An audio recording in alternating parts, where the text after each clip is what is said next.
El aire que circulaba por la colosal estructura del anfiteatro Flavio, conocido en la historia como el Coliseo, estaba, incluso antes de que el sol coronara el monte Palatino, saturado, no con el rocío de la mañana, sino con una esencia visceral y penetrante de sangre seca y muerte inminente. Los enormes arcos, atrapando las primeras y pálidas vetas de luz, se erigían como un monumento al sacrificio de ayer. La piedra misma parecía imbuida con la sombra de una violencia incesante y premeditada. Bajo las vastas gradas, mucho antes de que las 60.000 almas de la población de Roma hubieran ocupado sus asientos de madera, la maquinaria industrial del entretenimiento imperial ya estaba en movimiento. Los vendedores, anticipando la sed y el hambre voraces de la multitud, pregonaban sus mercancías: cestas repletas de aceitunas, panes duros y vino aguado listos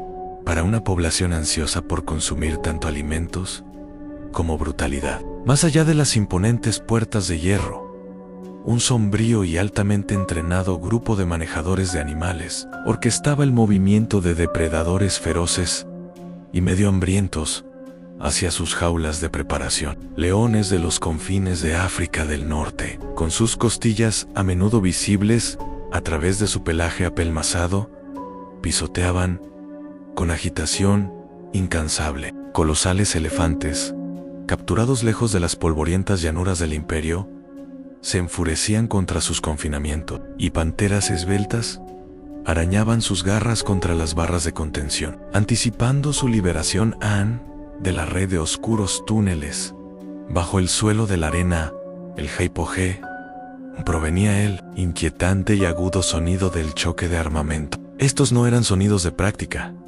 sino de inspección final, la prueba de acero afilado y listo para el trabajo de matar del día. Por encima de esta actividad clandestina, un murmullo colectivo y bajo comenzaba a hincharse, escalando rápidamente hasta convertirse en un rugido abrumador, una voz colectiva que exigía la singular experiencia que Roma había perfeccionado, la transformación del sufrimiento humano y la muerte en espectáculo de alto nivel. Esto no era meramente deporte, era un instrumento de gobierno insidioso, un crisol donde el control político se forjaba en el fuego y la sangre de participantes involuntarios. La arena romana, en su apogeo, sirvió como un escalofriante laboratorio para la inhumanidad institucionalizada, donde los emperadores manipulaban rutinariamente la vida y la muerte para solidificar su autoridad absoluta, inundando la arena para simulacros de guerras navales,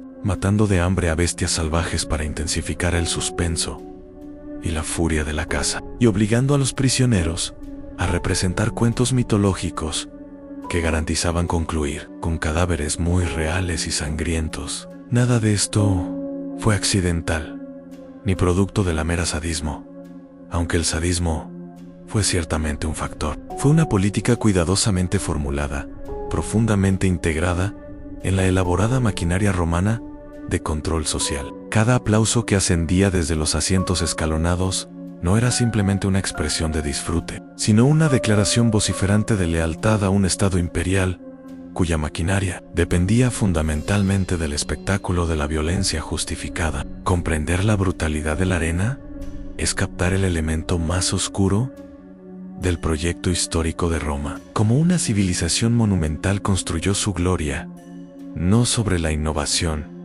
o la ley, sino sobre la transformación de la agonía de sus cautivos y ciudadanos en un aplauso ensordecedor y unificador. Debemos mirar más allá de la fachada de piedra y directamente hacia los orígenes sombríos de sus actos más extremos e inhumanos, desde las solemnes obligaciones funerarias retorcidas hasta la ejecución, hasta el teatro político diseñado para reafirmar la creencia de que el imperio era, literalmente, dueño de toda la creación, y la transformación de la sangre, del ritual privado al poder público. La inicial contienda gladiatoria, escenificada dentro de Roma, no comenzó con fanfarrias doradas, grandes desfiles o emperadores envueltos en púrpura real. Comenzó mucho más sombríamente como una obligación para con los difuntos Sun Munus. La génesis de la exhibición gladiatoria puede fecharse con precisión en el 264 a.C., cuando los hijos de Decimus Junius Brutus Scaeva eligieron honrar la memoria de su padre, no con las esperadas estatuas, elogios u oraciones, sino con una exhibición de sacrificio de sangre. Armaron a 3 parejas de sus esclavos y les ordenaron luchar hasta la muerte en el Forum Boarium, un mercado de ganado común que en aquel entonces apestaba a estiércol animal y humo de madera.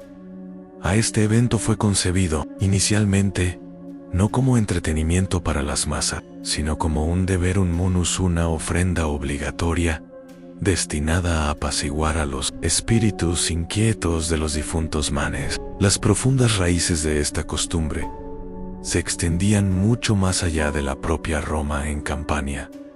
Por ejemplo, era una práctica conocida sacrificar guerreros en los cementerios para asegurar el apaciguamiento de antepasados potencialmente malévolos. Con el tiempo, la naturaleza de la matanza se transformó. Los antepasados ya no exigían víctimas al azar, sino un duelo formalizado entre hombres cuidadosamente elegidos, a menudo prisioneros o esclavos. Los samnitas, un pueblo italiano resistente que fue durante siglos el feroz adversario de la temprana República Romana, a menudo celebraban tales contiendas formalizadas, y la élite romana, siempre ávida de apropiarse de las costumbres de aquellos a quienes conquistaban, abrazó entusiastamente la tradición. Enterrar a un hombre noble o rico con un tesoro de bienes materiales era una clara demostración de su riqueza. Sepultarlo con un espectáculo público, empapado en sangre, era una declaración inequívoca y sonora del poder duradero de su familia. Sin embargo, la trayectoria de la arena se expandió rápidamente más allá de los deberes privados de las familias en duelo. Para el siglo III a.C., los líderes de Roma habían comenzado a comprender cómo estas luchas violentas podían servir a un propósito que superaba con creces el simple honor a los ancestros. Podían ser utilizadas para estabilizar y dirigir la vida política. Los festivales religiosos, que históricamente habían sido ofrendas solemnes y tranquilas a deidades como Júpiter, comenzaron a incorporar concursos de gladiadores. El Senado invariablemente enmarcaba esta inclusión como una expresión de piedad magnificada. Sin embargo, el pueblo comprendía instantáneamente la realidad subyacente. Era violencia patrocinada por el Estado, meticulosamente calculada y diseñada para mantener la lealtad y obediencia de la población. Como un plebs, el mismo equipo utilizado en los combates reforzaba esta narrativa política. Los primeros luchadores eran a menudo vestidos y armados para parecer figuras de los enemigos conquistados de Roma: el samnita de pesado escudo, el tracio de hoja curva y afilada sic-a, y el galo de espada ancha. Observarlos sangrar era presenciar una reiterada y visceral puesta en escena de las victorias militares romanas. Golpe tras golpe cruel, la muerte en la arena fue, por lo tanto, cooptada y reutilizada como una forma de relaciones públicas implacable y muy efectiva para el Estado. A medida que la demanda de derramamiento de sangre se intensificaba, los propios escenarios crecían exponencialmente. Los tablados temporales de madera fueron reemplazados gradualmente por magníficos y permanentes anfiteatros de piedra, verdaderos templos dedicados a la violencia, donde decenas de miles podían reunirse. Los juegos dejaron de ser propiedad de ciudadanos privados. Fueron absorbidos enteramente por el Estado. Cada gota de sangre derramada en la arena susurraba el mismo mensaje incuestionable. En Roma comandaba hombres, Roma comandaba ejércitos, y Roma incluso comandaba el momento mismo de la muerte. Nadie en esos primeros años podría haber imaginado las profundidades a las que descendería esta obsesión. Lo que comenzó como un rígido sacrificio ritual se transformó rápidamente en un teatro político complejo, obsesivo, estableciendo un tipo de poder absoluto arraigado no solo en gobernar a los vivos, sino en dictar el significado del acto final de morir dos venationis y la conquista del mundo natural. El rugido abrumador de la multitud no estaba reservado exclusivamente para los combatientes humanos. En ocasiones, la atronadora aclamación se dirigía a magníficas y a menudo a aterradoras bestias animales, sacados a la fuerza de los confines más lejanos y exóticos del mundo romano conocido, leones de las arenas del norte de África, leopardos de las escarpadas montañas del Cáucaso, poderosos cocodrilos del río Nilo, e incluso la asombrosa jirafa, arrastrada a través de incontables millas de desiertos desolados. Eran todos condenados como meras presas en un macabro carnaval de matanza. Los romanos se referían a estos espectáculos especializados como las venaciones, aunque su propósito nunca fue el desafío deportivo de la supervivencia. Eran fundamentalmente sobre la dominación, sirviendo como prueba irrefutable de que el imperio poseía el poder y el alcance logístico para atrapar a las criaturas más salvajes y destruirlas por la simple satisfacción del espectáculo. Julio César estableció efectivamente el punto de referencia para este espectáculo en el 46 a.C., cuando desfiló con la primera jirafa jamás vista en Europa. Los romanos, careciendo de un nombre para una criatura tan extravagante, la llamaron camelopardo, mitad camello, mitad leopardo. La falta de un nombre adecuado no importaba. El animal no fue venerado como una maravilla de la naturaleza, sino que fue inmediatamente arrojado a la arena para ser despedazado. El mensaje implícito era inconfundible y escalofriante. Si Roma podía capturar a las bestias más extrañas y remotamente, su poder era ilimitado y podría, con el tiempo, conquistar cualquier cosa o a cualquiera. La escala de la matanza sistemática solo se intensificó con el tiempo y la prosperidad. Cuando el Coliseo fue finalmente inaugurado, en el 80 después de Cristo, se informa históricamente que el emperador Tito supervisó la muerte de más de 9.000 animales solo durante el festival inaugural. Los arqueólogos modernos que examinaron los huesos excavados de la arena han encontrado marcas consistentes con la inanición deliberada y la mutilación, evidencia directa de que los poderosos leones y osos fueron debilitados y privados de comida de antemano. Esto aseguró que la matanza no fuera solo rápida, sino satisfactoriamente sangrienta, atendiendo al oscuro apetito de la multitud. Incluso los elefantes, alguna vez la aterradora vanguardia del ejército de Aníbal contra las legiones de Roma, fueron conducidos a la arena y masacrados para provocar vítores. La logística involucrada era una performance teatral en sí misma. Las criaturas exóticas tenían que ser capturadas por venatores especialistas, a menudo soportando condiciones brutales en la naturaleza, luego transportadas inmensas distancias a través de desiertos abrasadores, a menudo encadenadas y mantenidas con vida justo el tiempo suficiente para encontrarse con su destino en el suelo de la arena. Largas caravanas arrastraban jaulas pesadas y con aros de hierro a través de las ardientes arenas de África y hacían flotas de barcos especialmente encargados, transportaban la carga río abajo por el Nilo y a través del Mediterráneo. Los manejadores arriesgaban sus propias vidas diariamente solo para entregar estos magníficos trofeos vivientes a una metrópolis que exigía insaciablemente sangre fresca y única.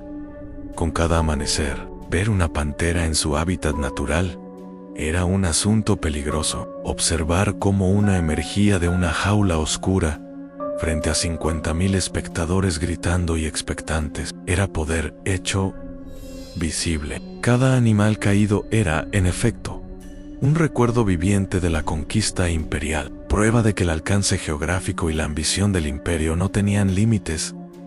Algunos emperadores convirtieron estas cacerías en sus propios escenarios personales y grotescos. Cómodo, posiblemente el showman más extravagante e inestable de Roma, irrumpió frecuentemente en la arena cubierto con la piel y armado con el garrote de Hércules y, personalmente, masacró a cientos de animales. Los registros indican que estas criaturas invariablemente fueron mutiladas o lisiadas de antemano, garantizando una victoria para el emperador. Buscaba la admiración de un dios entre bestia, pero la mayoría comprendía la cínica verdad. Era la desesperada pose de un ego frágil, empuñando un arco y una flecha. El pueblo vitoreaba no por respeto genuino, sino porque, cuando el emperador estaba cazando, el silencio podía interpretarse como un acto fatal de lesa majestad o traición. Detrás del ruido de la multitud se desarrollaba una tragedia ecológica más tranquila y devastadora. Escritores antiguos como Plinio el Viejo observaron y advirtieron cómo numerosas especies raras estaban desapareciendo por completo de sus hábitats nativos después de décadas de implacable matanza romana. Leopardos e incluso elefantes fueron sistemáticamente empujados hacia la extinción en regiones accesibles a los esfuerzos de captura de Roma, todo para alimentar el apetito insaciable del imperio por el espectáculo. El Coliseo no era simplemente un teatro de la muerte, funcionaba como una bola de demolición ecológica. Sin embargo, para la máquina romana, la extinción no tenía peso. Lo que importaba era la proyección exitosa de la ilusión de que la naturaleza misma podía ser capturada, matada de hambre y destruida sistemáticamente para el placer perverso de los gobernantes. Cada cadáver depositado en la arena era otro ladrillo físico en el formidable e intimidante muro del control imperial. 3.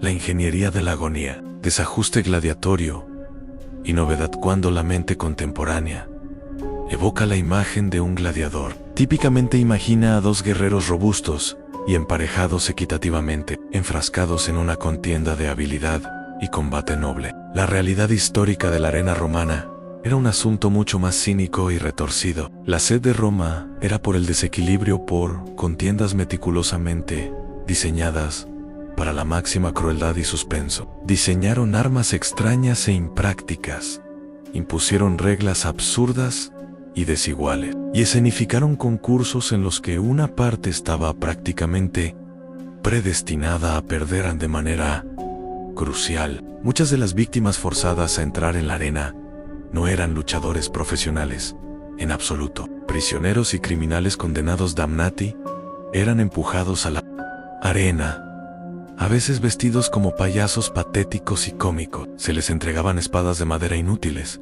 y se les enviaba a morir contra asesinos experimentados y despiadados. La multitud se burlaba y se mofaba mientras los condenados se agitaban, se debatían y finalmente caían. Esta práctica, conocida como meridiani, los juegos del mediodía, era la ejecución pública, pero cuidadosamente disfrazada y empaquetada como deporte. Incluso las armas y armaduras legítimas evolucionaron hasta convertirse en personajes elaborados y tortuosos. El retiarius luchaba con las herramientas de un pescador, una red, rete y un tridente, tridents, y vestía solo una protección mínima en el brazo y el hombro. Típicamente se enfrentaba al secutor, cuyo casco liso y redondeado estaba diseñado expresamente para desviar la red, y cuya arma era una espada corta y pesada gladia. Esto no era una prueba de pura habilidad, era un acertijo viviente de suspense.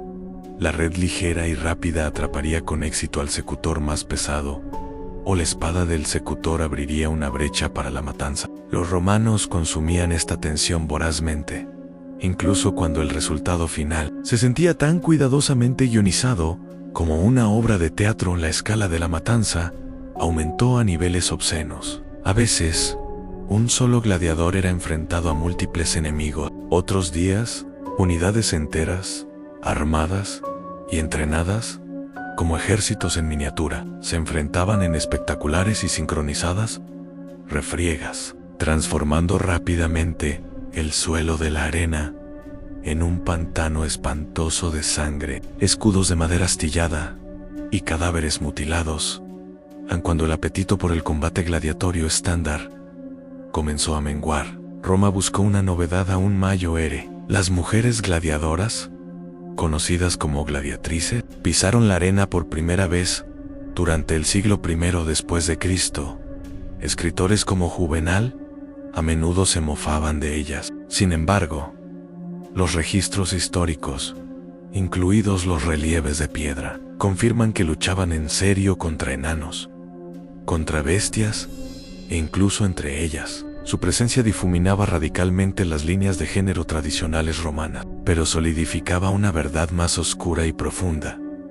Nadie, hombre o mujer, esclavo o noble, estaba más allá del hambre insaciable y devoradora de Roma. Por el espectáculo único, los mismos cascos podían ser instrumentos de tormento. Algunos se diseñaban con pequeños agujeros para los ojos, que restringían gravemente la visión, o se construían para amortiguar completamente el sonido, obligando a los luchadores a tropezar medio ciegos mientras la colosal audiencia rugía de diversión y anticipación. Otros se hacían intencionalmente tan pesados que el simple acto de levantar la cabeza se convertía en un agonizante concurso en sí mismo. La armadura, en muchos casos, funcionaba no como protección, sino como una deliberada forma de castigo. El giro final llegó en forma de obras de propaganda. Los gladiadores a veces eran vestidos como figuras bárbaras derrotadas y obligados a imitar a los enemigos vencidos de Roma en combate. Su inevitable pérdida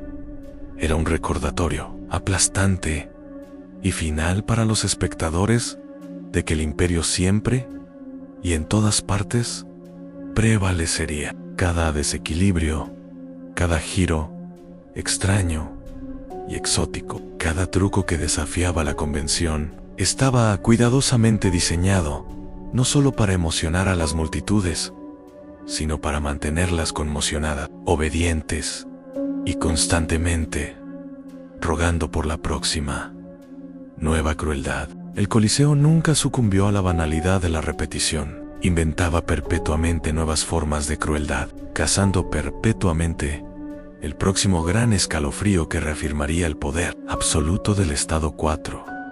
El final, guionizado en ejecuciones, como mitología y teatro para el intermedio del mediodía. Una vez que los duelos matutinos habían saturado la arena y la multitud había comenzado a agitarse con impaciencia, la arena cambiaba radicalmente de marcha. El combate daba paso al teatro, pero con la innegable y visceral realidad de la muerte colocada directamente en el centro del escenario. Los romanos llamaron a esta fase la damnatio ad bestias, la condenación a las bestias, o simplemente la ejecución teatral. Para el condenado, nunca fue un juicio. Era un guión que no poseía absolutamente ningún poder para rechazar. Criminales, desertores del ejército, esclavos rebeldes y prisioneros de guerra, todos se convertían en actores trágicos e involuntarios en una ejecución diseñada y disfrazada de performance mitológica.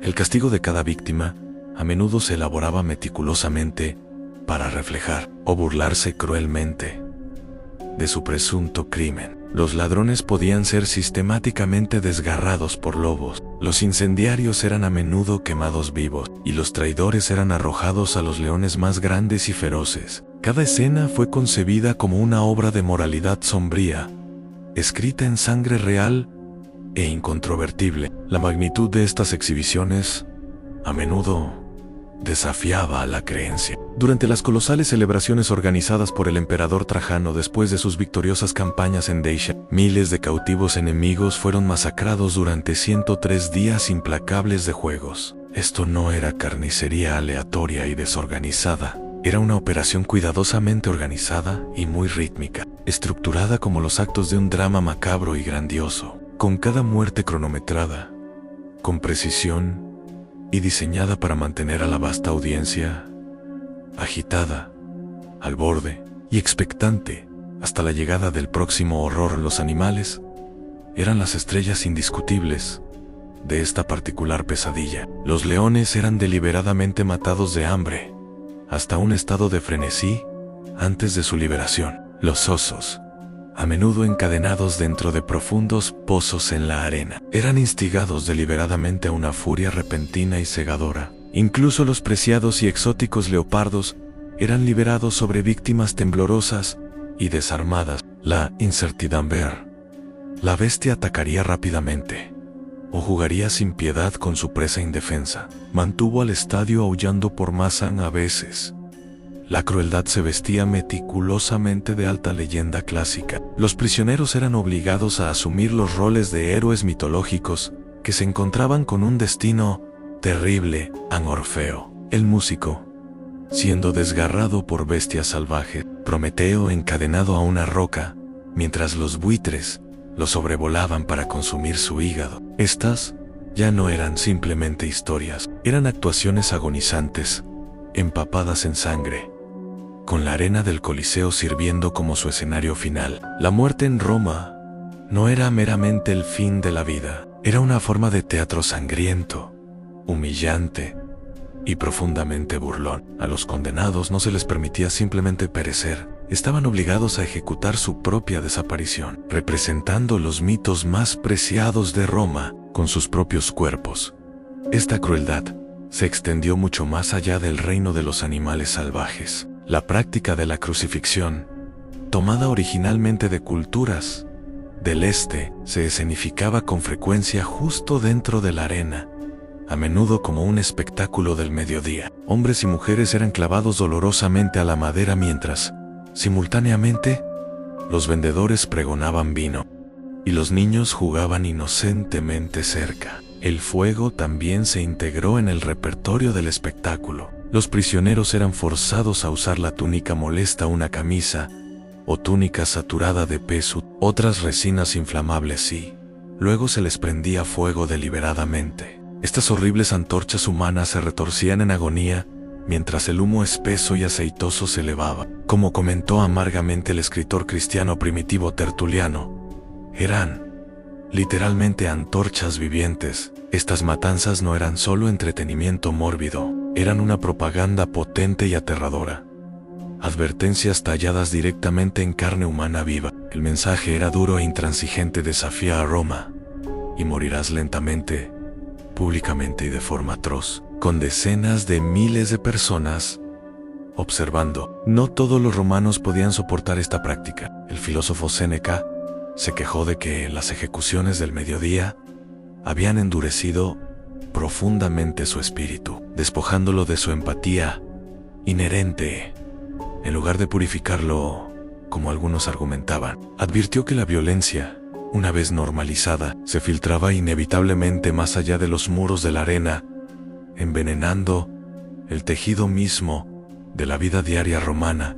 Sin embargo, su protesta fue trágicamente ahogada por el estruendoso rugido de una multitud que se reunía no por justicia abstracta, sino por la emoción cruda e intoxicante del castigo 5, la hidroteatralidad, Naumegi, y el comando de los elementos. La imaginación implacable de Roma no se detuvo en las espadas y la arena. A veces, los emperadores exigían que se conjuraran vastos océanos dentro de los límites de la ciudad. Las simulaciones de batallas navales, o naumachai, eran espectáculos concebidos y ejecutados a una escala insana e imposible, donde el elemento del agua mismo era utilizado como arma. En Julio César nuevamente sentó el precedente en el 46 a.C., al ordenar la excavación de una enorme cuenca cerca del río Tíber. Luego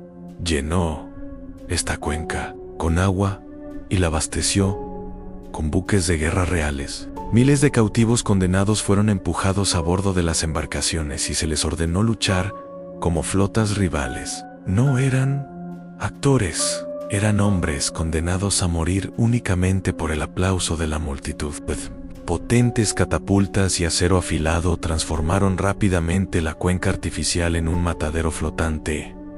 Posteriormente, Augusto expandió esta locura. En el 2 a.C., supervisó la creación de una vasta cuenca de aproximadamente 2000 por 1200 pies romanos, que fue alimentada por un acueducto hecho a medida, el Aqua Alsietina, únicamente con el propósito de mantenerla llena. 30 buques de guerra se enfrentaron allí, cada uno abarrotado de prisioneros destinados a no salir vivos del agua. El mensaje transmitido fue inequívocamente claro: Roma comandaba mares, donde no existía. Incluso las mismas fuerzas de la naturaleza se doblegaban a la voluntad imperial en el 52 después de Cristo. Claudio traspasó aún más los límites, eligiendo drenar el lago Fucino para escenificar otra naumacha masiva. Cuando los numerosos cautivos estaban a punto de entablar su combate fatal, saludaron al emperador con el escalofriante y perdurable saludo. Morituri te salutant.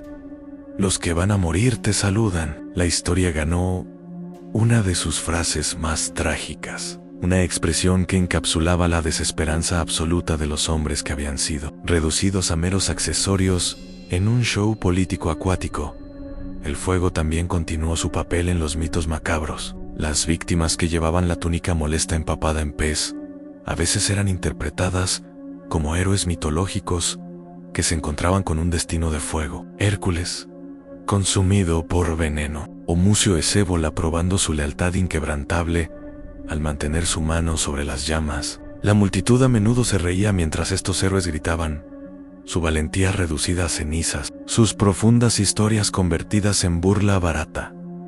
A la propia arquitectura del Coliseo, en última instancia, apoyó la dominación de Roma bajo los emperadores Tito y Domiciano. Los ingenieros construyeron una intrincada red de canales bajo el suelo de la arena, lo que permitió que la arena se inundara para espectáculos navales más pequeños, y luego se drenara rápidamente para el combate al día siguiente. La crueldad se había convertido en un proyecto de ingeniería. Agua, fuego y carne humana, todo se redujo a un accesorio en el grandioso teatro de control absoluto de Roma. Ahogar a los cautivos, convertir cuerpos vivos en antorchas humanas, doblar y retorcer los mitos sagrados en matanzas empapadas de sangre. Esta era la definición central del poder imperial. Los emperadores nunca se contentaron con meramente gobernar a los hombres. Se postularon abiertamente como gobernantes de los elementos y del orden natural. Mismo envían egos imperiales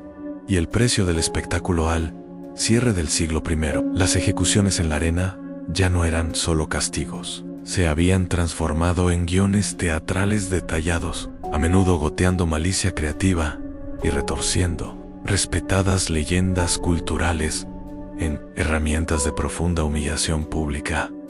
Los juegos que inauguraron el Coliseo en el 80 después de Cristo ofrecen un potente ejemplo. El poeta marcial registró el destino de un actor elegido como Orfeo, el músico legendario por domar bestias salvajes con su encantadora canción. En el mito, los animales se sentaban encantados por su lira. En la perversa nueva versión de la arena, un oso real fue liberado a mitad de su performance y desgarró al cantante hasta matarlo. El arte se convirtió en una parodia cruel y visceral. La belleza se redujo a carnicería. Otra víctima fue obligada a interpretar a Dédalo, el inventor que escapó de Creta usando alas hechas de cera y plumas, suspendido en un artilugio rudimentario diseñado para imitar el vuelo. El prisionero se elevó por un momento fugaz antes de caer a su muerte entre las bestias que esperaban debajo. Marcial,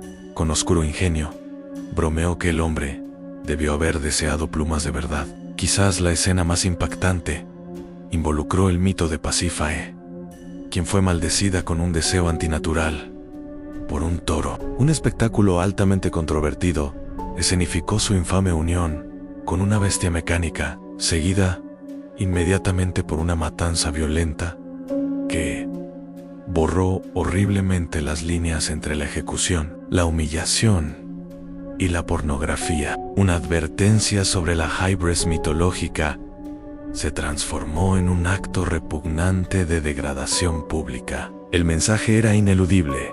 Roma poseía sus mitos, al igual que poseía absolutamente a su pueblo.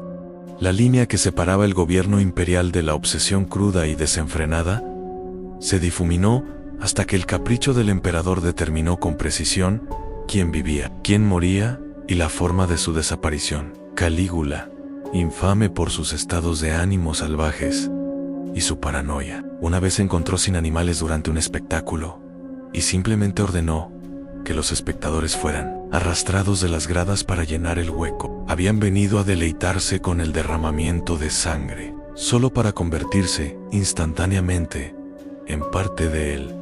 Profundamente adicto a su propia imagen pública, trató a la arena como su escenario personal y elaborado. Los prisioneros eran vestidos como héroes trágicos de varias obras de teatro y luego ejecutados de maneras que reflejaban directamente sus destinos guionizados y ficticios. Nerón llamó a sus acciones arte. Roma susurraba en voz baja locura. Luego vino Cómodo, el showman, emperador supremo, vestido como Hércules, irrumpió en el Coliseo con su garrote y arco, masacrando a cientos de animales que habían sido lisiados de antemano para garantizar absolutamente el aplauso. Incluso facturó extravagantemente a la tesorería del Estado por sus grotescas performances, desangrando sistemáticamente al Estado, mientras exigía vítores aterrorizados y forzados de la población. No contento con las bestias, se enfrentó a gladiadores,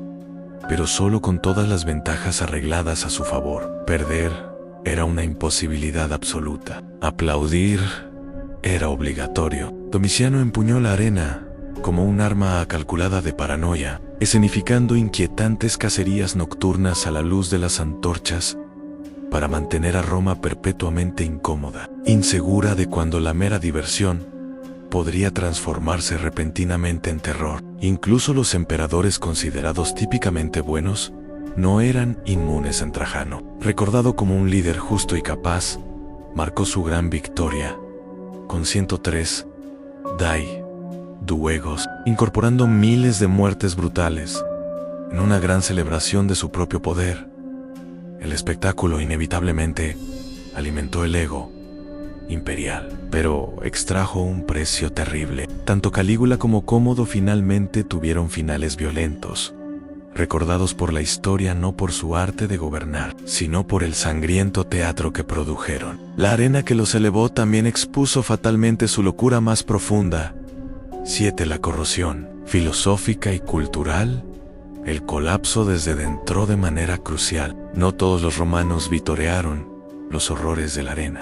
Los poetas y la incipiente comunidad de cristianos primitivos dejaron un registro más tranquilo y sombrío, uno que veía claramente la decadencia moral bajo el brillante mármol del Imperium Seneca. El filósofo estoico confesó que las implacables ejecuciones del mediodía habían endurecido profundamente su espíritu, despojándolo de su empatía inherente, en lugar de purificar su alma como algunos argumentaban. Emitió una grave advertencia de que la violencia, una vez normalizada, se filtraba inevitablemente más allá de los muros de la arena, envenenando lentamente el tejido de la vida diaria romana. Cicerón, décadas antes, había elogiado la valentía en el combate, pero condenó inequívocamente la crueldad por el simple hecho de serlo. Aunque incluso él concedió que la mafia exigía los juegos como prueba visible de la generosidad y la largueza de un político. Gobernar Roma, en efecto, significaba alimentar a la insaciable bestia de la arena. Para los primeros cristianos, el anfiteatro fue tanto el lugar de la persecución severa como la prueba definitiva de la bancarrota moral del imperio. Aquellos que se negaron firmemente a renunciar a su fe fueron rutinariamente arrojados a los leones o quemados vivos, sus muertes agonizantes retorcidas cínicamente en entretenimiento de masas. Tertuliano, otro escritor cristiano, se refirió a los espectáculos como las semillas de la crueldad, acusando a un imperio que vitoreaba entusiastamente la injusticia profunda como mero deporte. Económicamente, los juegos se convirtieron en un enorme drenaje devorando fortunaos asombrosaos. Para el período del Imperio Tardío, los gobernantes efectivamente se endeudaron, persiguiendo desesperadamente espectáculos lo suficientemente grandiosos como para eclipsar las lujosas exhibiciones de sus predecesores. Lo que alguna vez sirvió como una demostración de fuerza, se convirtió lentamente en un acto de profunda desesperación. Culturalmente, el apetito insaciable por la sangre fácil apagó el filo moral e intelectual de la sociedad romana. Los ciudadanos que alguna vez reverenciaron la disciplina, el deber y el estoicismo ahora clamaban solo por pan barato y circos interminables. Penem, et sí, sí. El satírico Juvenal se mofó de este hambre corrosiva, viendo el anhelo de espectáculo continuo como la traición definitiva de las rigurosas raíces republicanas de Roma. La demanda de entretenimiento inmediato y visceral traicionó lo lejos que la sociedad se había desviado de sus valores fundamentales a medida que las fronteras del imperio comenzaron a resquebrajarse y los fondos se agotaron. Las grandes arenas cayeron gradualmente en desuso. Para el siglo V, el Coliseo, todavía físicamente inmenso, permanecía hueco y silencioso, su arena sin mancha, sus aterradores rugidos, finalmente desaparecidos, pero las preguntas morales subyacentes nunca desaparecieron. ¿Podría una sociedad poderosa y sofisticada que entrenó sistemáticamente a toda su población para deleitarse con el sufrimiento formalizado y premeditado realmente perdurar? El veredicto inequívoco de la historia sugiere que no pudo o no hoy. El Coliseo se alza cicatrizado por el tiempo, pero orgulloso en su escala colosal. Uno puede caminar por sus túneles y casi escuchar los débiles ecos en el choque del hierro, el rugido de las bestias, la voz sorda y singular de 50.000 espectadores alzándose como uno. La estructura de piedra en sí es fácil de admirar. Mucho más difícil y más honesto es confrontar su propósito original y aterrador. Fue un sitio donde la crueldad fue ensayada meticulosamente hasta que se sintió enteramente normal. Las arenas de Roma nunca fueron meramente sobre el derramamiento de sangre. Fueron sobre el control, una herramienta que dio forma activamente a cómo pensaban sus ciudadanos, cómo reían y cómo finalmente obedecían. Cada cacería de animales, cada ejecución teatral, cada mito renacido en un grito, sirvió un fin singular y primordial: hacer que el poder imperial pareciera eterno. Y eso, más que cualquier columna o arco de mármol, sigue siendo la advertencia cruda y aterradora tallada en las ruinas perdurables del Coliseo.